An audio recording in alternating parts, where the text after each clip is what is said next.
कंवारी ननद। अंजलि की उम्र लगभग 30 साल हो चुकी थी। वो एक स्कूल में टीचर की जॉब करती थी। अंजलि के घर में उसकी माँ के अलावा उसका छोटा भाई और भाभी भी रहा करते थे। 30 साल की उम्र होने के बाद भी अंजलि की अब तक शादी नहीं हुई थी। इस बात को लेकर अंजलि की माँ रुक्मिणी देवी काफी परेशान रहा करती थी। माँ, मैं स्कूल जा रही हूँ, जरा मेरा टिफिन तो दे दीजिए। अब क्या पूरी जिंदगी मैं तुझे टिफिन बनाकर देती रहूंगी? अरे कुछ सोचा भी अपने बारे में या बस ऐसे ही? क्या माँ, सुबह सुबह फिर वही बातें लेकर बैठ गई। माँ गलत क्या कह रही है अंजलि दीदी? इतनी उम्र हो चुकी है आपकी, माँ कब तक आपकी सेवा करती रहेंगी? भाभी, मैंने माँ को कब कहा कि मेरी सेवा करो? वैसे भी अपना टिफिन मैं खुद तैयार कर लेती हूँ, बस टेबल से उठाकर देने को ही तो कहा था। वैसे अंजलि दीदी, देखा जाए तो टिफिन उठाकर देने की उम्र तो आपकी है। आपका अपना घर परिवार बच्चे होते तो ये जिम्मेदारी आज आप पूरी कर रही होती। एक बात मेरी समझ में नहीं आती, अगर मेरी शादी नहीं हुई तो इसमें मेरी क्या गलती है और तुम सब लोग मेरे पीछे क्यों पड़े रहते हो? अरे कुछ कहना क्या पीछे पड़े रहना होता है? अपने छोटे भाई को देख, तुझसे 3 साल छोटा है लेकिन 2 बच्चे खेल रहे हैं आंगन में। मुझे आप लोगों की कोई बात नहीं सुननी, जा रही हूँ मैं। और आप में से किसी को मेरा कोई काम करने की जरूरत नहीं है, मैं खुद संभाल लूंगी। इतना कहकर अंजलि वहां से चली जाती है। शाम को जब अंजलि अपने स्कूल से लौटकर घर वापस आती है तो उसने देखा कि पड़ोस वाली निर्मला चाची वहां पर बैठी हुई थी। क्या बात है अंजलि बिटिया, नौकरी करके वापस आ गई? जी चाची जी, कैसी हैं आप? मैं तो ठीक हूँ बेटा, तुम बताओ शादी के बारे में कुछ सोचा या नहीं? अरे रहने दीजिए ना, इससे तो शादी की बात करना ही बेकार है। कुछ भी कहो तो गुस्सा करती है, बात बात पर आंखें दिखाती है।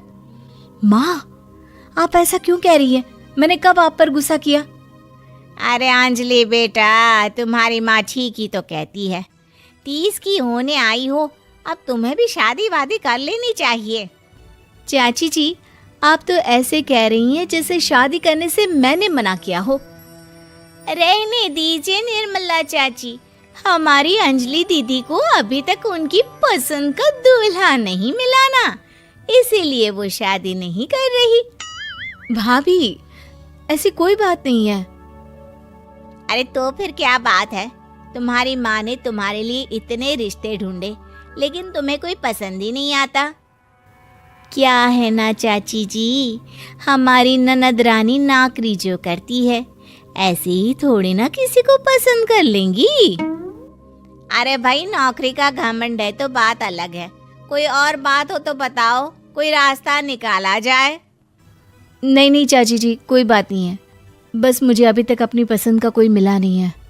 सुन लिया आपने, इस लड़की के तो पर निकल आए हैं और इतनी उम्र में अपनी पसंद का कोई मिलेगा भी नहीं इसे।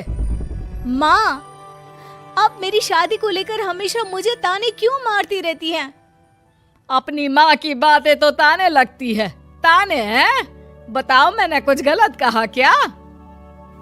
देखो, ये सब छोड़ो, मेरी दूर की बुआ का बेटा है, उसकी अभी शादी नहीं हुई है, उम्र होगी कोई 34-35 साल। आप कहें तो बात आगे बढ़ाऊं? अरे हाँ हाँ, क्यों नहीं, ये भी कोई पूछने की बात है। अरे जल्दी से लड़के को यहाँ बुला लो। माँ, आप मुझसे पूछे बिना मेरी शादी की बात करने जा रही हैं और मेरी उम्र 30 भी पूरी नहीं हुई है। निर्मला चाची कह रही है कि वो लड़का 35 साल का है।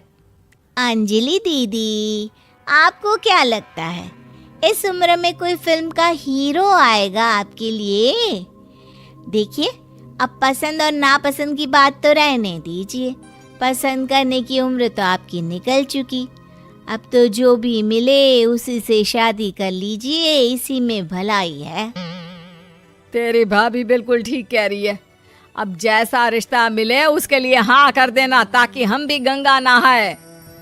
ठीक है, चलिए मैं उस लड़के को कहती हूँ, वो कल ही अंजलि को देखने आ जाएगा। अगले दिन निर्मला चाची के दूर का रिश्तेदार अंजलि को देखने उसके घर आता है। उसका नाम था अजय। अंजलि जी, तो आप नौकरी करती हैं, वो भी स्कूल में? जी हाँ, मैं स्कूल में टीचर हूँ। हमारी बेटी बहुत होशियार है। अरे पढ़ने लिखने में इतनी होशियार है, इसीलिए तो इसकी नौकरी लगी है स्कूल में। अब हाँ हाँ ठीक है आंटी जी, ज़रा मुझे भी तो बात करने दीजिए आपकी बेटी से। जी पूछिए ना, क्या पूछना चाहते हैं? अंजलि मैडम, ये तो बताइए कि आपने अभी तक शादी क्यों नहीं की? बस ऐसे ही, कहीं कोई रिश्ता पसंद नहीं आया इसलिए। लेकिन क्या मैं आपसे पूछ सकती हूँ कि आपने शादी क्यों नहीं की? अंजलि, क्या कर रही हो तुम? लड़कियों को इस तरह की बातें नहीं शोभा देती। रहने दीजिए आंटी जी, आपकी बेटी काफ़ी पढ़ी लिखी है, मैं उनके सवाल का जवाब दे ही देता हूँ। वो क्या है ना, मुझे भी अभी तक अपनी पसंद की कोई लड़की नहीं मिली। अच्छा, कोई बात नहीं। वैसे आपकी तनख्वाह कितनी है? कितना कमा लेती हैं महीने का? जी यही कोई 25,000 महीने। बस 25,000? इतने से क्या होता है? इतने से तो आजकल घर भी नहीं चलता। आपके कहने का क्या मतलब है?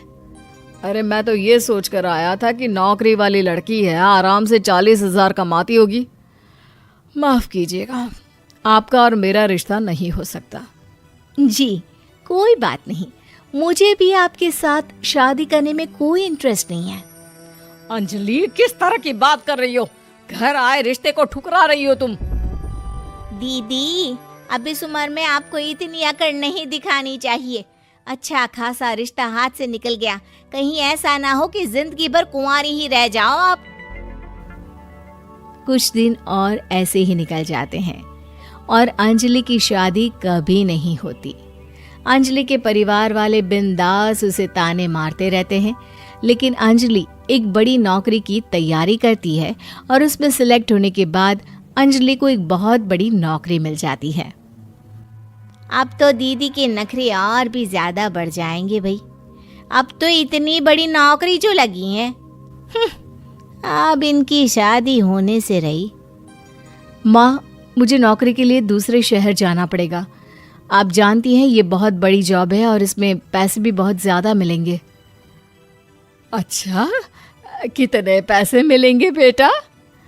माँ, मुझे हर महीने 90,000 सैलरी मिलेगी। क्या? अरे वाह वाह, ये तो बहुत अच्छी बात है।